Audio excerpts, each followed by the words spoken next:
اور کچھ سال یوں ہی گزر گئے اور یوسف علیہ السلام اپنی جوانی کو پہنچ گئے۔ وہ بچپن میں بھی بہت پیارے تھے اور جوان ہو کر تو خوبصورتی انتہا کو پہنچ گئی۔ تو وہ وزیر جس کے گھر میں وہ رہتے تھے، اس کی بیوی کی نیت خراب ہو گئی۔ اس نے ان کی خوبصورتی دیکھی تو ان پر فدا ہو گئی اور انہیں گناہ کی دعوت دی۔ پہلے تو وہ ڈھکے چھپے انداز میں کوشش کرتی رہی، پھر ایک دن اس نے پوری پلاننگ کے ساتھ گھر کے سارے ملازموں کو چھٹی دی اور دروازے بند کر کے یوسف کو اپنی طرف بلایا۔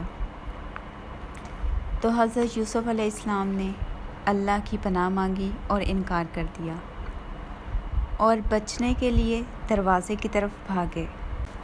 وہ بھی ان کے ساتھ بھاگی، ان کے پیچھے، اور انہیں روکنے کے لیے ان کے پیچھے سے قمیص پکڑی تو وہ پھٹ گئی۔ اسی دوران حضرت یوسف نے دروازہ کھول لیا اور دروازے کے باہر اس عورت کا شوہر کھڑا تھا۔ وہ ان دونوں کو اس حالت میں دیکھ کر حیران ہو گیا۔ تو اس عورت نے فوراً پانسا پلٹا اور چال بازی سے کام لیتے ہوئے کہنے لگی، تمہارے خیال میں اس کے ساتھ کیا سلوک ہونا چاہیے جو تمہاری بیوی پر غلط نظر رکھے؟ تو حضرت یوسف علیہ السلام نے اس کی تردید کرتے ہوئے فرمایا کہ میں نے اس کے ساتھ کوئی برا ارادہ نہیں رکھا، ہاں بلکہ یہی مجھے اکسا رہی تھی گناہ پر۔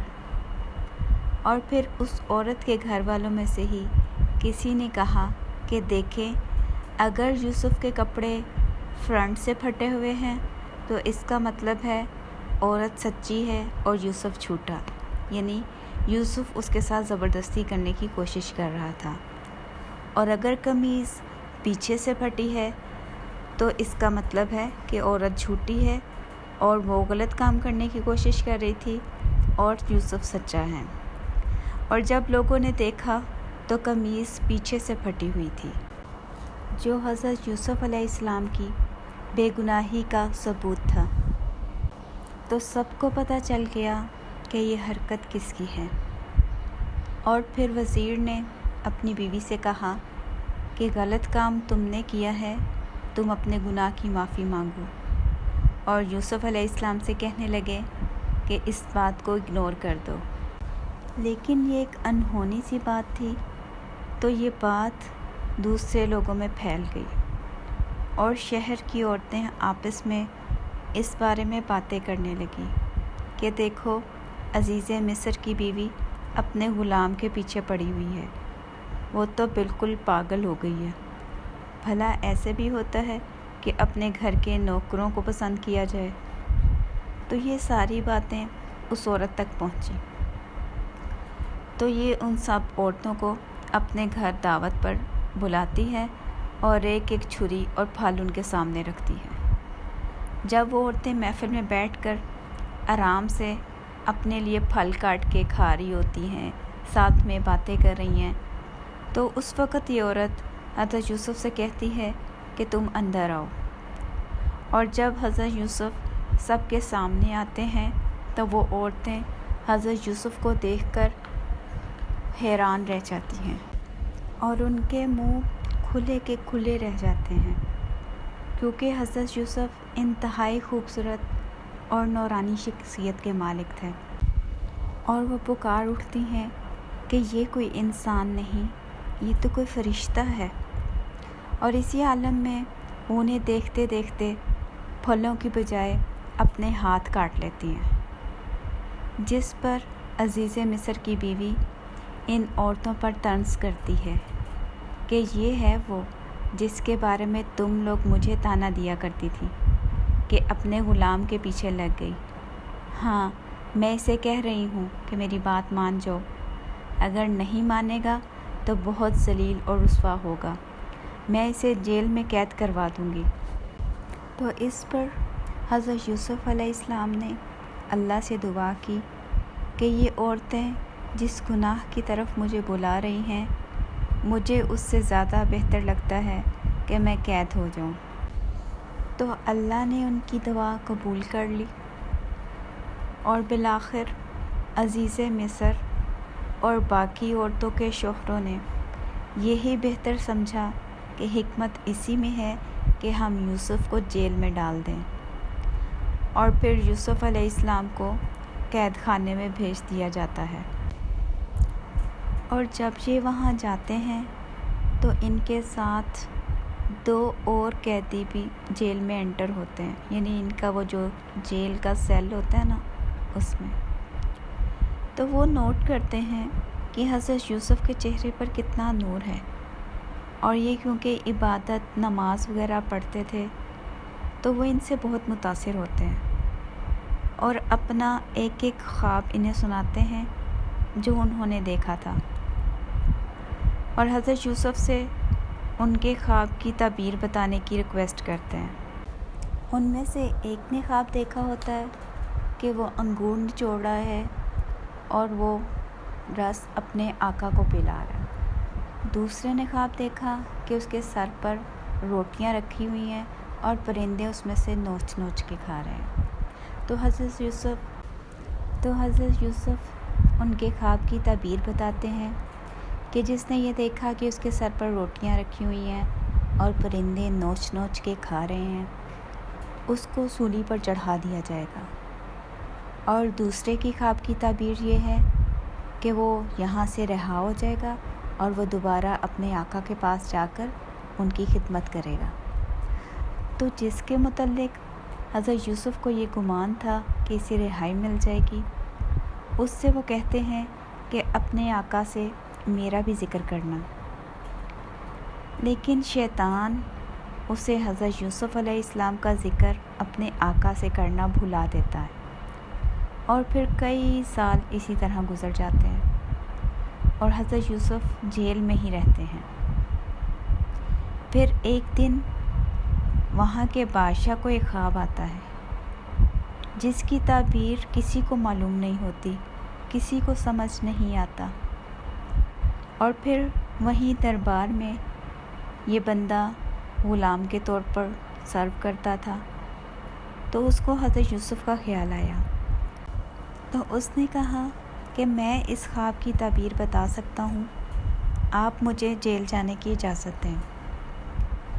اور پھر وہ جیل میں جا کر حضرت یوسف سے اس کی تعبیر پوچھتا ہے اور واپس آ کر بادشاہ کو بتاتا ہے، جس پر بادشاہ خوش بھی ہوتا ہے اور حیران بھی، کیونکہ اس کو یہ تعبیر بالکل صحیح معلوم ہوتی ہے۔ اس پر بادشاہ حکم دیتا ہے کہ اس قیدی کو باہر نکالا جائے، کیونکہ اسے آئیڈیا ہو جاتا ہے کہ یہ انسان بہت ذہین اور سمجھدار ہے۔ تو جب سپاہی حضرت یوسف کو قید سے باہر نکالنے کے لیے جاتے ہیں تو حضرت یوسف باہر آنے سے انکار کر دیتے ہیں۔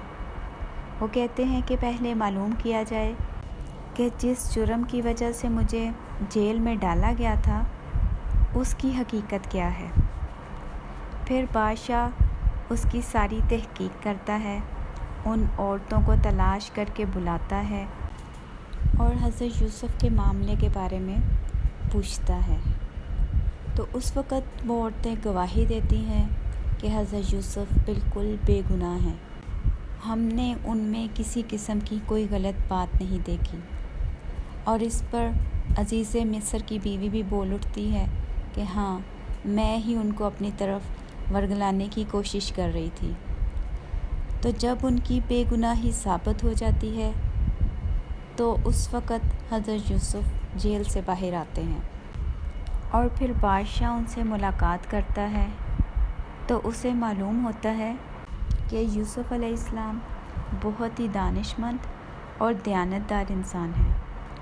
تو وہ حکومت کا سارا انتظام ان کے سپرد کر دیتا ہے۔ اس کے بعد بادشاہ کے خواب کے مطابق ملک میں قحط پڑ جاتا ہے، اور جس کے حوالے سے حضرت یوسف علیہ السلام نے بہت اچھے انتظامات کیے ہوتے ہیں کہ لوگ دور دراز کے علاقوں سے غلہ لینے کے لیے مصر آنے لگتے ہیں۔ اسی وجہ سے حضرت یوسف کے آبائی گاؤں جہاں ان کے ماں باپ اور بھائی رہتے تھے، وہاں بھی قحط کے اثرات کی وجہ سے غلہ ختم ہو جاتا ہے، تو وہ بھی ایک قافلے کی شکل میں مصر غلہ لینے آتے ہیں۔ اس قافلے میں ان کے بھائی بھی موجود تھے، تو حضرت یوسف اپنے بھائیوں کو پہچان لیتے ہیں، لیکن ان کے بھائیوں کو پتہ نہیں چلتا کہ یہ جس سے غلہ لینے آئے ہیں وہ یوسف ہیں۔ پھر وہ اپنے بھائیوں کو غلہ دیتے ہیں اور اس کے ساتھ اپنے غلاموں سے کہتے ہیں کہ ان کے پیسوں کی تھیلیاں بھی واپس انہی کے غلے میں رکھ دو تاکہ یہ اگلی دفعہ بھی آئیں، اور اپنے بھائیوں سے کہتے ہیں کہ جب تم اگلی دفعہ آؤ تو اپنے گھر کے باقی افراد یعنی اپنے دوسرے بھائی کو بھی لے کے آنا۔ اور پھر جب وہ اگلی دفعہ آتے ہیں اپنے بھائی کو لے کر، تو حضرت یوسف علیہ السلام اللہ کے حکم سے ایک تدبیر کرتے ہیں کہ اپنے بھائی کے سامان میں اپنا ایک پیالہ رکھوا دیتے ہیں اور پھر چوری کے الزام میں اسے وہیں رکھ لیتے ہیں۔ پھر جب باقی بھائی واپس گاؤں آتے ہیں تو حضرت یعقوب کہتے ہیں کہ جاؤ اور کسی بھی طرح اپنے بھائی کو واپس لے کر آؤ۔ تو تب یہ لوگ دوبارہ مصر آتے ہیں اور حضرت یوسف سے آ کے درخواست کرتے ہیں کہ ہمارے بھائی کو واپس کر دیں، چاہے ہم سے جرمانہ لے لیں۔ تو اس پر حضرت یوسف ان سے پوچھتے ہیں، کیا تمہیں یاد ہے کہ تم نے یوسف کے ساتھ کیا کیا تھا؟ تو بھائیوں کو بہت حیرت ہوتی ہے کہ یہ بندہ یوسف کے بارے میں کیسے جانتا ہے۔ پھر وہ غور کرتے ہیں تو انہیں تھوڑا شک پڑتا ہے اور وہ پوچھتے ہیں کہ کیا تم یوسف ہو؟ تو اس پر حضرت یوسف کہتے ہیں کہ ہاں، میں یوسف ہوں اور یہ میرا بھائی ہے۔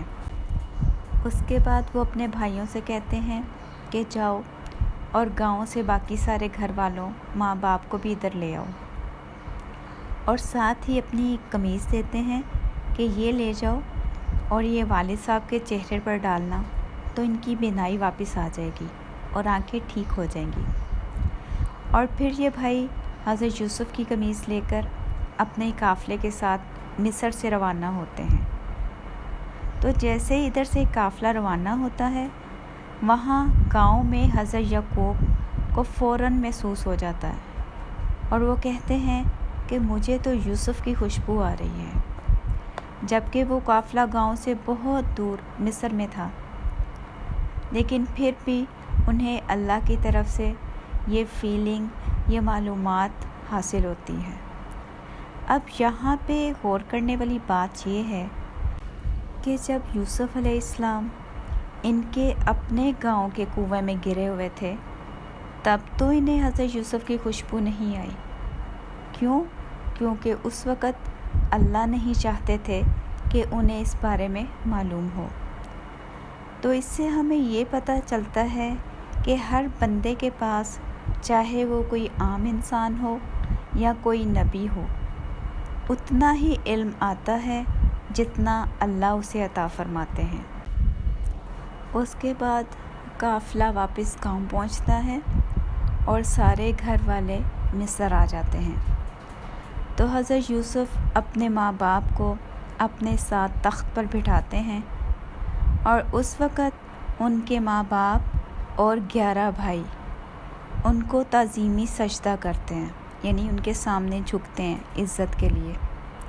تو حضرت یوسف علیہ السلام اپنے والد سے مخاطب ہو کر کہتے ہیں کہ یہ میرے اس خواب کی تعبیر ہے جو میں نے بچپن میں دیکھا تھا، اللہ نے اسے سچ کر دکھایا۔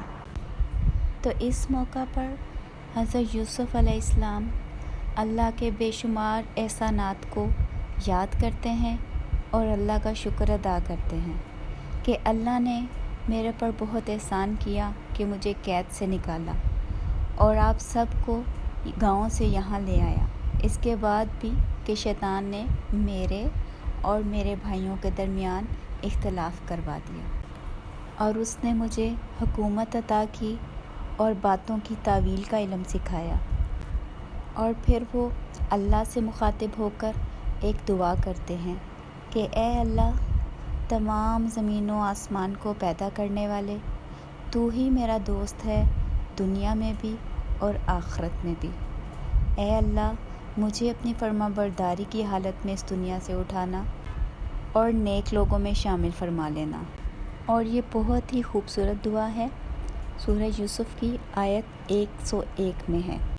فاطر السماوات والارض انت ولی فی الدنیا والآخرہ توفنی مسلما والحقنی بالصالحین آمین یا رب العالمین۔ اب یہاں پہ دیکھیں، سوچنے کی بات ہے کہ حضرت یوسف کی زندگی میں کتنے مشکل حالات بھی آئے کہ انہیں کنویں میں گرا دیا گیا، وہاں سے قافلے نے نکالا، بازار میں بیچ دیا، غلام بن گئے، کتنے سالوں تک غلامی کی زندگی گزاری، اور پھر وہاں سے بغیر کسی جرم کے انہیں قید خانے میں ڈال دیا گیا، اور پھر کتنے سال قید خانے میں گزارے۔ لیکن اس کے باوجود اینڈ پر جب وہ اللہ کا ذکر کر رہے ہیں تو وہ اللہ کی نعمتوں کو یاد کر رہے ہیں، ان پریشانیوں کو یا نیگیٹو چیزوں کو وہ مینشن نہیں کر رہے، وہ اس میں سے پازیٹیوٹی کو چوز کر رہے ہیں کہ اللہ نے میرے پر یہ بھی احسان کیا کہ مجھے جیل خانے سے نکلوا دیا، اللہ نے یہ بھی احسان کیا۔ تو یہ چیز ہوتی ہے جو آپ کے دل کو سکون دیتی ہے اور آپ کو تمام حالات میں سنبھالے رکھتی ہے کہ آپ ہر سچویشن میں پازیٹیو چیزوں کو نوٹ کریں کہ اس سچویشن میں اللہ کا کون سا کرم ہے جو خاص میرے پہ ہے۔ اس کے بعد سورہ کے آخر میں پوری سورت پر ایک تبصرہ ہے، یعنی کنکلوڈنگ سمری کہہ سکتے ہیں، اور اس ساری سورہ میں حضرت یوسف کی زندگی کی جتنی بھی ڈیٹیل بتائی گئی وہ رسول صلی اللہ علیہ وآلہ وسلم کی نبوت کی دلیل ہے، کیونکہ مکہ والوں نے جو سوالات کیے تھے اس صورت میں ان کا جواب دے دیا گیا، جو اس سے پہلے کسی کو معلوم نہیں تھا۔ پھر یہاں پہ اللہ تعالیٰ انسانوں کی غفلت کی طرف اشارہ کر رہے ہیں کہ کائنات میں اللہ کی قدرت کی اتنی ساری نشانیاں دیکھ کر بھی لوگ اس پر ایمان نہیں لاتے۔ پھر دین حق کا سیدھا راستہ بتا کر شرک کی مذمت کی گئی اور بتایا گیا کہ اللہ تعالیٰ انسانوں کی رہنمائی کے لیے نبی اور رسول بھیجتے رہتے ہیں۔ اور پھر سورہ کے اختتام پر قرآن کے اوصاف بیان کیے گئے۔ یہ تھا ہمارا سورہ یوسف کا خلاصہ۔